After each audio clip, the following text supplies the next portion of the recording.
자기 집에서 누구든지 하나님의 뜻대로 행하는 자가 내 형제요 라고 말씀하신 예수님은 집을 떠나 바닷가에서 가르치기 시작합니다. 1절, 바닷가에서 사람들을 가르치시는데 큰 무리가 모여들었다고 합니다. 예수를 보고자 하는 사람들 가운데 많은 사람들이 몸의 병을 낫고자 예수를 만지기 위하여 밀치는 상황이 반복되어 말씀을 가르치는 것이 방해를 받기 때문에 바닷가를 선택하신 것 같습니다. 예수님은 바닷가 옆에 떠있는 배에 올라 앉았고 찾아온 사람들은 바닷가 육지에 있었다고 말합니다. 산상수훈과 다른 선상수훈이 시작됩니다. 이렇게 사진을 이렇게 보시면 이렇게 되어 있습니다. 이렇게 보시면 바다 위에 이렇게 바다 위에 배를 띄우시고 이렇게 사람들은 이렇게 바닷가에 모여 있죠.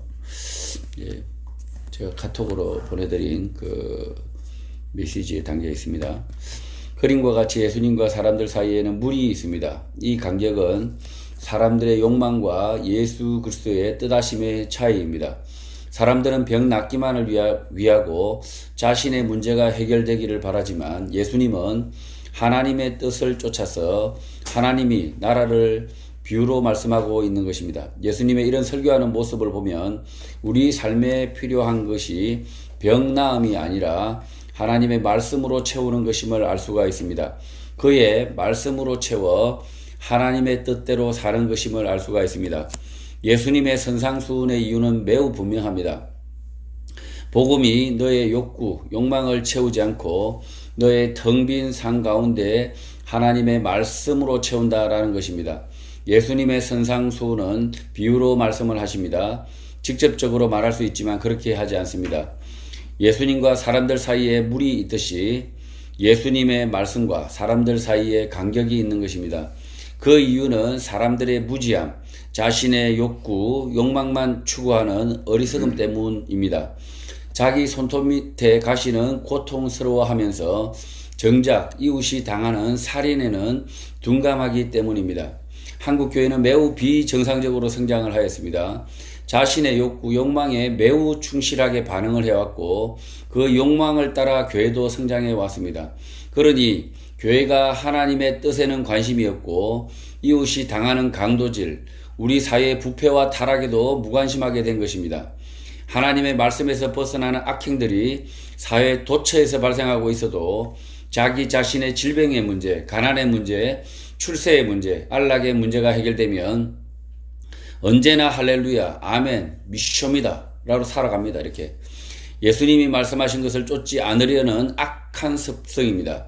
성도라고 할지라도 하나님의 말씀을 쫓지 않으려는 아담의 악한 습성을 물려받은 것입니다. 2절, 예수님은 비유로 하나님의 나라를 가르치기 시작합니다. 모든 말씀이 빠짐없이 기록되면 좋았겠지만 스마트폰도 없고 mp3도 없고 기록할 수 있는 양피지가 매우 귀했기 때문에 가장 인상에 남은 말씀만 마가복음의 저자를 통하여 기록됩니다. 3절, 씨 뿌리는 자가 씨를 뿌린다고 말씀을 하십니다. 씨를 뿌리는 사람, 이 사람은 주권자 하나님입니다. 질그릇을 빚는 토기장이 비유와 같습니다. 세상에 수많은 사람들이 하나님을 통하여 이 세상에 흩뿌려지고 있는 것입니다. 다양하게 뿌려진다. 주권자의 뜻을 쫓아서 뿌려진다는 사실을 망각하는 사람들이 있습니다. 인간의 평등만을 말하는 사회주의자들, 자익들입니다. 하나님의 주권적 섭리들을 부정하는 자들입니다. 저는 자익이 틀렸고 우익이 옳다고 말하지 않습니다. 자기 인생은 자기의 것, 나의 생각이 언제나 옳다는 우익도 마찬가지, 자익과 마찬가지 성경의 말씀을 벗어났습니다. 성경에서 사람은 하나님으로부터 나온다. 하나님으로부터 흩뿌려진다. 다양하게 지어진다. 다양한 삶이 존재한다. 라는 사실을 인정해야 합니다. 그리고 그 다양한 사람이 모두 하나님으로부터 지음을 받았다라는 사실을 인정하지 않으면 몹쓸 자익이고 몹쓸 우익인 것입니다. 비교적 이 다양성을 인정하기 쉬운 쪽이 우익이긴 하지만 다양성은 인정하면서도 하나님의 창조를 인정하지 않고 우연으로 보는 사람들이 많습니다.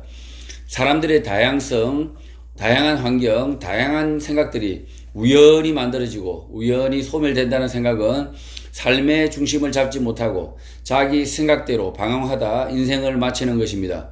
모든 인생의 주인이 씨를 뿌리는 사람, 세상에 씨를 뿌리신 하나님, 세상에 생명의 씨를 주신 하나님임을 망각하면 안 됩니다. 4절, 씨가 뿌려졌는데 들은은 길가에 떨어져 새들이 와서 먹어버렸다고 합니다. 길가에 뿌려져 열매 없는 삶이 너무나 빨리 끝나버린 것입니다. 이 상황을 보고 있는 우리는 왜 그 씨가 길가에 뿌려졌는지 원망할 수 있겠지만 착각입니다. 우리도 뿌려질 씨이기 때문에 원망 같은 것을 할 수 없습니다. 테스 형이 말했듯이 네 자신을 알아야 하는 것입니다. 갑자기 테스 형이 나와서 뜬금이 없죠. 저희가 우리 자신을 잘 알아야 됩니다. 5절, 들으는 흙이 얇은 돌밭에 떨어졌습니다. 흙이 깊지 않았지만 그 속에서 싹을 틔워냅니다. 6절, 해가 돋자 뿌리가 깊지 못하여 곧장 말라서 뿌려진 씨는 열매 없이 생명이 끝납니다.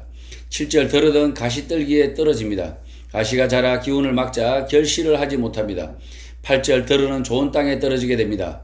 그 씨가 자라 무성하여 결실을 하는데 30배, 60배, 100배가 되었다고 합니다. 결실을 하는 씨 가운데서도 차이가 있습니다. 어떤 씨는 30배, 어떤 씨는 60배, 어떤 씨는 100배가 되기도 합니다. 예수님이 이런 비유를 할 때 멍청한 사람이 아니면 이것이 인생에 대한 비유다라고 즉각 알아설 것입니다. 그런데 곱씹으면 곱씹을수록 이 말씀이 난해할 수밖에 없습니다. 이 말씀을 그대로 받아들이기에는 자기 인생을 자기가 정하지 못한다, 부정당한다, 조물주 마음대로인가 라는 생각 때문입니다. 9절, 그래서 예수님께서 들을 게 있는 자는 들으라 라고 말씀을 더하신 것입니다. 이 말씀 끝에 들을 게 있는 자는 들을 것이다 라고 하신 이유는 야, 조물주 멋대로 하는구나, 복글복이네, 더러운 인생, 이렇게 생각하면서 자리를 박차고 나갈 사람을 염두에 둔 것입니다. 10절, 예수님이 홀로 계실 때에 함께한 사람들이 12제자와 더불어 비유에 대하여 물어봅니다. 이 사람들 가운데 바보만 있는 것이 아니고 여러 생각들이 이미 있습니다. 그래서 여러 생각들이 존재하여 예수님께 묻기 전에 자기들끼리 한 차례 토론을 했을 수도 있습니다. 자기들끼리 갑론을박을 한 이후에 예수님께 찾아왔다라고 보는 것이 맞을 것입니다. 11절, 예수님의 답변이 시작됩니다. 하나님 나라의 비밀을 너희에게는 주었으나 외인에게는 모든 것을 비유로 한다고 말씀하십니다. 너희에게는 직접적으로 설명을 하겠다는 말씀입니다. 이 말씀 뒤에 14절부터 바로 풀어서 설명을 하십니다. 믿는 사람에게는 이미 비밀이 아닌 것입니다. 그러니 하나님 나라의 비밀 어쩌고 하면 바보 되는 것입니다. 하나님 나라의 비밀이 아니라 공개된 이 말씀을 믿느냐 안 믿느냐의 선택일 뿐인 것입니다. 예수 그리스도가 하나님의 아들이다, 그의 말씀이 진리다 라는 사실을 믿느냐 안 믿느냐 밖에 남지 않은 것입니다. 12절, 비유로 말씀하신 이유는 보기는 보아도 알지 못하며 듣기는 들어도 깨닫지 못하게 하여 돌이켜 죄사함을 얻지 못하게 하려 함이다 라고 말씀을 하십니다. 이것은 예수님의 관점입니다. 돌이켜 죄사함을 얻지 못하는 믿음 없는 사람의 관점에서는 웬 나사렛 촌놈이 그럴듯한 비유로 말을 하는데 우리 인생이 뿌려진 씨인데 어떤 씨는 뿌려지자마자 새에게 먹혀서 끝이 났고 어떤 인생은 돌밭에, 어떤 인생은 가시나무 밑에 뿌려져 열매 없이 끝났고 어떤 씨만 좋은 땅에 떨어져 열매를 맺었다라는 말로 듣습니다. 이 말을 들은 사람은 예수가 인생을 그럴듯하게 비유로 잘 설명했는데 결국 세상은 요지경, 재수, 운대로 사는 것 아니냐, 별것 없네 라고 생각하고 귀를 닫은 것 뿐입니다. 이렇게 귀를 닫고 돌아섰을 뿐인데 이 사람들에 대하여 돌이켜 죄 사함을 얻지 못하게 하려고 한다 라고 하시는 것입니다. 그러나 이 비유를 들은 여러분은 이 비유 말씀 별것 없네 라고 귀를 닫고 지금 이 자리를 떠날 사람이 없을 줄 압니다. 별것 없다고 생각하면 떠나셔도 됩니다. 그러나 이 비유 뒤에 예수님은 제자들에게 풀어서 설명을 하시는데 이 말씀이 매우 중요합니다. 13절 너희가 이 비유를 알지 못하면 다른 모든 비유도 알지 못할 것이다. 그러니 이 비유에 대하여 꼭 명심하도록 해라 라고 말씀하십니다. 14절 예수님의 비유에 대한 설명이 시작됩니다. 뿌리는 자는 말씀을 뿌렸다라고 말합니다. 예수 그리스도의 말씀, 진리의 말씀, 구원의 말씀입니다. 15절 말씀이 길가에 뿌려졌다는 것은 말씀을 들었을 때 사탄이 적시 와서 그들에게 뿌려진 말씀을 빼앗는 것이라고 말합니다. 말씀을 듣고도 그대로 살지 못하는 이유는 사탄이 말씀을 빼앗기 때문입니다. 그 말씀대로 살 생각을 정하지 못하고 자신의 생각, 욕망을 쫓아서 말씀을 거부하기 때문입니다. 말씀을 거부하면서 자신의 생각이 늘 옳다고 생각을 합니다. 문제는 그 말씀을 하신 분이 예수 그리스도 하나님의 아들, 듣는 그 사람은 지은 사람이라는 사실을 망각하기 때문입니다. 요즘 테스 형을 찾는 사람들이 많습니다. 그런데 테스 형이 말했습니다. 네 자신을 알라고.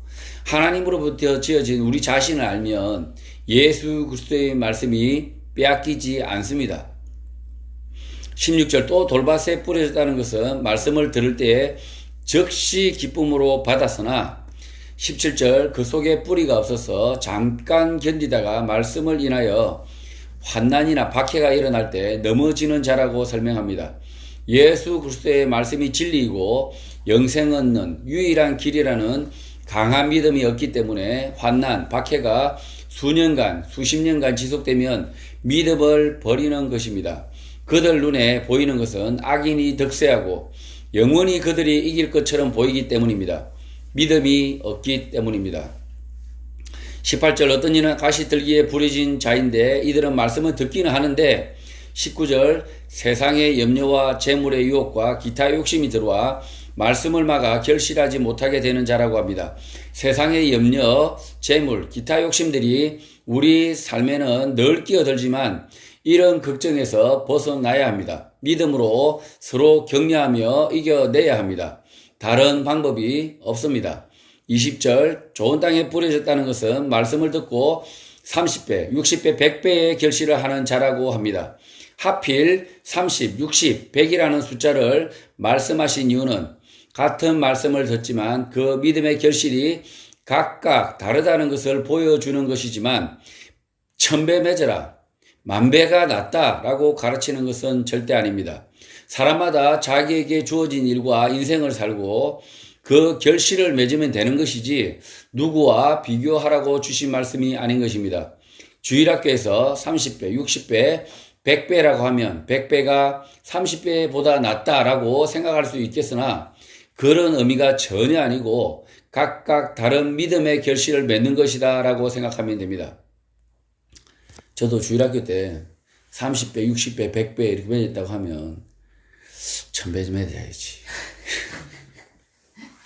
그래서 요절도 열심히 외우고 이런 착한 어린이였는데 그 1000배 맺는 게 아니고 뭐 10배라도 우리의 삶을 소중하게 여기고 그 삶을 살아가면 된다는 거죠. 믿음의 결실을 맺으면 된다는 거죠. 21절 씨 뿌리는 비유 설명 끝에 다시 또 비유를 말씀을 하십니다.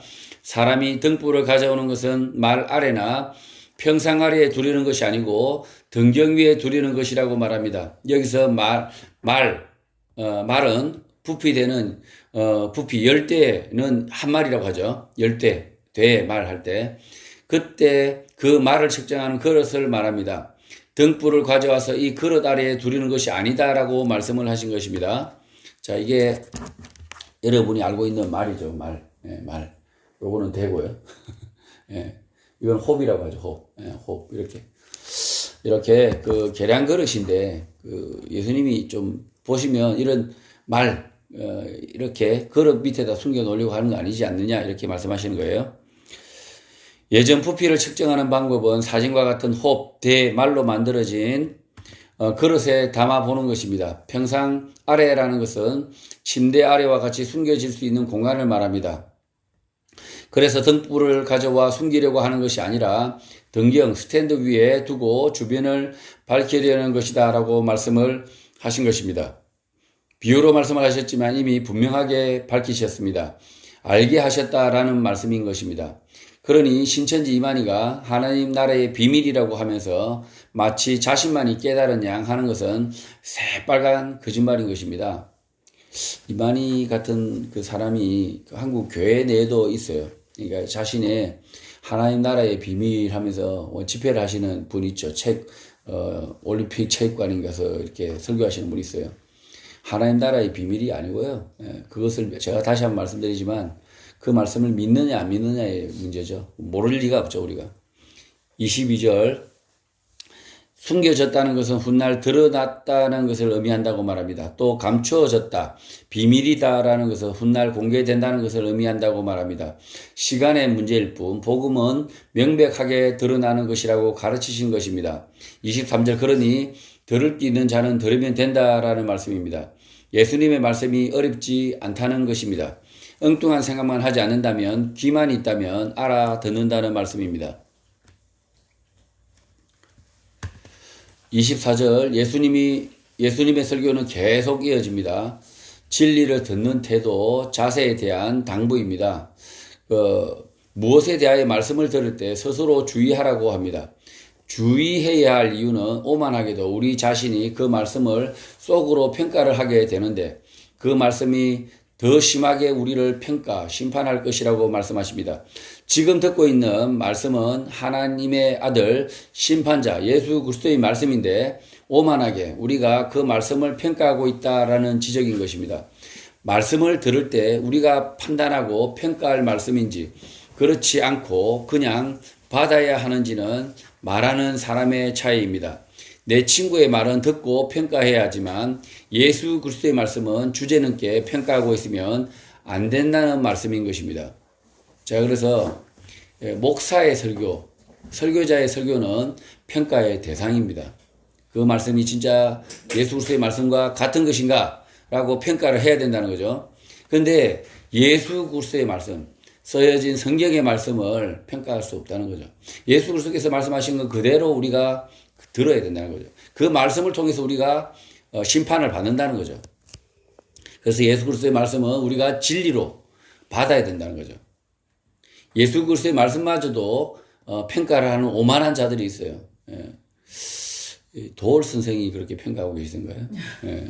예수 그리스도의 말씀도 그래서 이렇게 하면서 제가 뭐 이렇게 평가하는 이렇게 방송을 하는 거 봤는데 그렇게 오만한 사람은 그 평가로 인해서 심판받을 겁니다. 25절 그래서 예수 그리스도의 말씀을 그대로 받는 자는 더 많은 말씀이 이해가 되지만 예수 그리스도의 말씀을 판단하고 비판하는 그 사람은 있던 말씀도 빼앗기게 된다라는 것입니다. 말씀하시는 분이 누구인지 알아야 자기 자신이 누구인지 알아야 한다는 것입니다.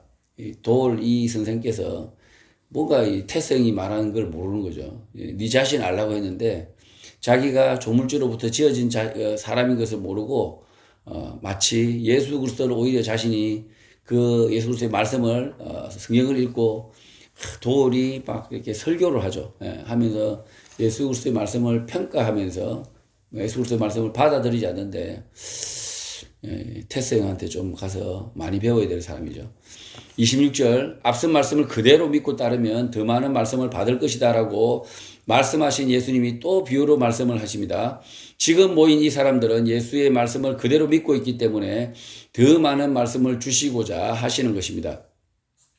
예수님은 이제 비유가 곧 하나님의 나라에 대한 설명이라고 직접 언급을 하십니다. 하나님의 나라는 사람이 씨를 땅에 뿌린과 같다고 말씀하십니다. 씨 뿌리는 비유, 속편, 후속편, 심화편인 것입니다.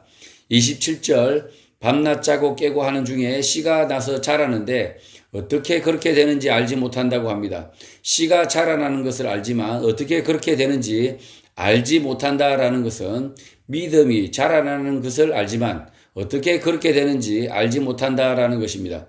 믿음이라는 씨는 생명력이 있기 때문에 시간, 세월을 통해서 자라나는 것입니다. 자라나지 않는 씨는 죽은 것입니다. 28절 땅이 스스로 열매를 맺는다고 말합니다. 죽은 씨, 죽은 믿음이 아니라면 열매를 맺는다고 말합니다. 처음에는 싹을 보이고 다음에는 이삭, 다음에는 곡식을 맺는다고 말합니다. 믿음의 씨가 죽지 않았다면 자연스럽게 싹, 이삭, 곡식으로 바뀌어야 하는 것입니다. 29절 열매가 익으면 곧 낫을 된다고 말합니다. 추수 때가 다가왔다라고 말합니다. 세상의 종말 심판의 날 예수님의 재림을 말하고 있습니다. 개인에게도 인생의 종말 마지막의 때가 있듯이 이 세상도 마지막의 때가 있습니다. 인생의 종말과 이 세상의 마지막은 시간적으로 떨어져 있을 수 있지만 성경은 붙어 있는 것으로 여깁니다. 시간의 개념은 이 땅에서 유효한 것이고 하나님의 나라에서 시간 개념은 다를 것이기 때문입니다. 그러니까 개인의 종말과 이 세상의 심판이 사실은 하나님의 나라에서 볼 때는 같은 것일 수 있다. 우리 인생은 각각 다르게 느끼겠지만 30절 예수님의 비유가 계속됩니다. 하나님의 나라를 비유로 표현을 하십니다. 31절 하나님의 나라는 겨자씨 하늘과 같은데 땅에 심길 때는 매우 적은데 32절 심긴 후에 자라서 모든 풀보다 커지고 큰 가지를 낸다고 말합니다. 그래서 공중의 새들이 그 그늘에 깃들일 만큼 된다고 합니다. 이게 지금 이게 보시는 것처럼 겨자씨죠. 겨자씨. 예, 아주 조그맣습니다. 이렇게 이런 겨자씨 하나 겨자 좋아하시나요? 예, 그게 지금 어떤 분이 베란다에서 이렇게 키웠어요. 겨자씨를 가져와서 직접 키워서 성경의 말씀이 맞는가, 사람의 키보다 이렇게 크게 자라는가, 이렇게 실험을 하고 있죠. 이렇게. 사람의 키보다 훨씬 높게 큽니다.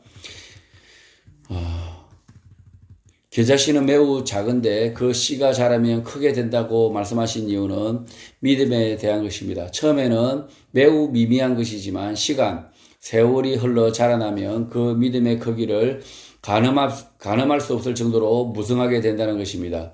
33절 예수님께서 이렇게 많은 비유로 말씀을 하시는 이유는 그들이 알아들을 수 있도록 가르치셨다고 합니다. 그런데 이 비유를 보면서도 비밀이다, 알 수가 없다라고 생각하면 제가 역시 계속 비유를 들죠. 수원 지나서 오산입니다. 이렇게까지 설명하면 모두 알아들어야 정상입니다. 교회에서 이것이 마치 비밀인 양 가르친다면 이상한 교회입니다. 겨자씨만한 믿음이라도 생겨났다면 반드시 자라나 수풀을 이루게 마련입니다. 그런데 세월이 지나도 아무런 변화가 없다면 그것은 죽은 씨라는 것입니다. 교회 안에 아무런 변화 없는 성도들만 모여 있다면 죽은 믿음, 애시당초 믿음이라고는 없었다는 증거입니다. 믿음은 반드시 자라나 눈에 띄어야 하는 것입니다. 삶 가운데 드러나야 하는 것입니다. 그래서 교회가 100년이 됐는데 교회가 아무런 믿음의 증거가 없다. 교회가 그냥 사람이 죽고 태어나고 죽고 태어나고 그냥 그러고만 있다. 교회가 그 상태로 머물고 있다. 그러면 사실은요, 믿음이 없다. 죽었다. 이미 열매가 없다. 그러면 34절 비유가 아니며 말씀하지 않고 혼자 계실 때 그 제자들에게 모든 것을 해석하셨다고 합니다. 비유로 말씀하는 이유는 그들이 못 알아들을까봐 그렇게 말씀하는 것이고 그 비유는 제자들에게 설명을 하시고 있어서 우리는 훗날 제자들을 통하여 해석도 함께 듣고 있는 것입니다. 이미 해석을 듣고 있다는 거죠. 35절 그날 저물을 때에 제자들에게 저편으로 건너가자라고 말씀을 하십니다. 갈릴리 호수는 호수라고 하지만 적지 않아서 바다입니다. 그러니 반대편으로 가려고 하면 일찍 낮에 가야 하지만 위험하게 밤에 출발을 하자고 하시는 것입니다. 36절 그들이 무리를 떠나 예수를 배에 계신 그대로 모시고 반대편으로 항해를 하고 다른 배들도 함께 했다고 합니다. 37절 배가 이동 중에 큰 광풍이 일어나 물결이 배에 부딪혀 들어와 배에 가득하게 되었다고 합니다. 배에 물이 차면 가라앉고 그 배에 탄 사람들은 모두 죽습니다. 38절 광풍이 일어나 배에 물이 가득 차게 되었는데도 예수님은 고물에서 베개를 베고 주무셨다고 합니다. 고물은 배의 뒷부분이라 물이 들어차지 않았을 수도 있지만 그렇다고 배가 요동을 치고 있는 사실을 모를 리가 없습니다. 그런데도 편히 주무시고 있는 것입니다. 그러자 제자들이 예수님을 깨우며 말합니다. 선생님이여 우리가 죽게 된 것을 돌보지 아니하시나이까 라고 말합니다. 이 말 가운데 제자들의 현실이 모두 담겨 있습니다. 예수님에 대한 믿음은 생겨났지만 아직은 예수님은 선생인 것입니다. 하나님의 아들 예수 그리스도 구원자가 아닌 것입니다. 39절 예수께서 깨어나 바람을 꾸짖고 바다들어 잠잠하라 고요하라 하시니 바람이 그치고 아주 잔잔하여지더라 라고 기록합니다. 하나님의 아들 성자의 권세를 보여주신 것입니다. 40절 그러자 제자들이 무서워서 벌벌 떱니다. 바람과 파도가 무서워서 떠는 것이 아니라 예수님의 권세를 보고 놀라서 떠는 것입니다. 무서워서 떨고 있는 제자들에게 예수님은 믿음이 없다라고 말씀을 하십니다. 하나님의 아들이라는 믿음, 성자에 대한 믿음이 생겨났다면 두려워 떨지 않아도 되지만 이들에게는 아직 믿음은 겨자씨만하기만 하기 때문입니다. 41절 그들이 심히 두려워하여 서로 말을 하는데 그는 누구이기에 바람과 바다도 순종하는가 라고 말을 합니다. 이 말씀을 보는 우리는 예수님이 누구신지 뻔히 알지만 지금 이 제자들에게는 처음 있는 일입니다. 예수님이 성자 하나님의 아들의 모습을 처음 드러내신 것이라 두려워하는 것입니다. 성도 여러분, 우리에게 겨자씨 한 알과 같은 믿음이 뿌려졌다면 제자들의 삶이 완전히 바뀐 것처럼 우리의 삶 또한 반드시 바뀔 수밖에 없습니다. 우리의 믿음이 죽은 믿음이 아니라면 살아있다면 우리의 삶이 바뀌는 것입니다. 그래서 예수 그리스도의 가르침대로 말씀대로 살 수밖에 없음을 우리 주님은 말씀하고 있는 것입니다. 주님이 가르쳐 주신 대로 믿음을 쫓아서 하나님 나라를 사는 모든 성도가 되시길 주님의 이름으로 축복합니다. 아멘.